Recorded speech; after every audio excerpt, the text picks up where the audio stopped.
আসসালামু আলাইকুম রহমতুল্লাহ। তো আমার গত ভিডিওতে আমি বলেছিলাম যে তীব্র দাবাদাহে আমরা একটা সুন্নাহ জীবিত করতে পারি, সেটা হচ্ছে সালাতুল ইস্তিসকা। তো ইস্তিসকা এটা যেরকম একটা নামাজ নবীজি আদায় করতেন, এটার পাশাপাশি আরেকটা জিনিস যেটা আমরা নবীজির জীবনীতে পাই সেটা হচ্ছে নবীজি সাল্লাল্লাহু আলাইহি সাল্লাম বৃষ্টির জন্য নানাভাবে দোয়া করতেন। তো এই দোয়ার একটা ফর্ম হচ্ছে জুমার নামাজের পূর্বে যে খুতবা দেওয়া হয় সেই খুতবার সময় দোয়া। তো এই সংক্রান্ত একটা হাদিস আমি একটু পড়ে শোনাচ্ছি। হাদিসটা হচ্ছে সহিহ বুখারীর 1021 নম্বর হাদিস। হযরত আনাস ইবনে মালিক রাদিয়াল্লাহু তাআলা আনহু হতে বর্ণিত, তিনি বলেন যে জুমার দিন রাসূল সাল্লাল্লাহু আলাইহি সাল্লাম খুতবা দিচ্ছিলেন। তখন লোকেরা দাঁড়িয়ে উচ্চস্বরে বলতে লাগলো, হে আল্লাহর রসুল, বৃষ্টি বন্ধ হয়ে গেছে, গাছপালা লাল হয়ে গিয়েছে এবং পাতাগুলো এবং পশুগুলো মারা যাচ্ছে। তাই আপনি আল্লাহর নিকট দোয়া করুন যেন তিনি আমাদের উপর বৃষ্টি বর্ষণ করেন। তখন হযরত আনাস রাদিয়াল্লাহু তাআলা আনহু বলেন যে রাসূল সাল্লাল্লাহু আলাইহি সাল্লাম তখন আল্লাহর কাছে হাত তুলে দোয়া করলেন এবং তিনি বললেন আল্লাহুম্মা স্কিনা, অর্থাৎ হে আল্লাহ আমাদের উপর বৃষ্টি বর্ষণ করুন।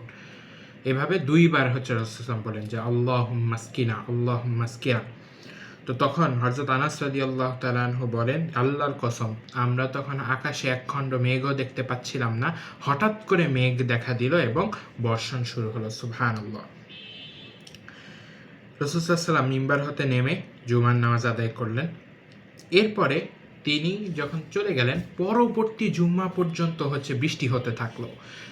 তখন পরের জুম্মায় যখন রাসূল সাল্লাল্লাহু আলাইহি ওয়াসাল্লাম আবার খুতবা দিচ্ছিলেন, তখন লোকজন উচ্চস্বরে তার নিকট বলল যে ইয়া রাসূলুল্লাহ, ঘরবাড়ি তো বিধ্বস্ত হয়ে গেছে এবং রাস্তাঘাট সব পানিতে ডুবে গেছে, তাইলে আপনি একটু আল্লাহর কাছে দোয়া করুন যেন আল্লাহ তাআলা বৃষ্টিটা বন্ধ করে দেন।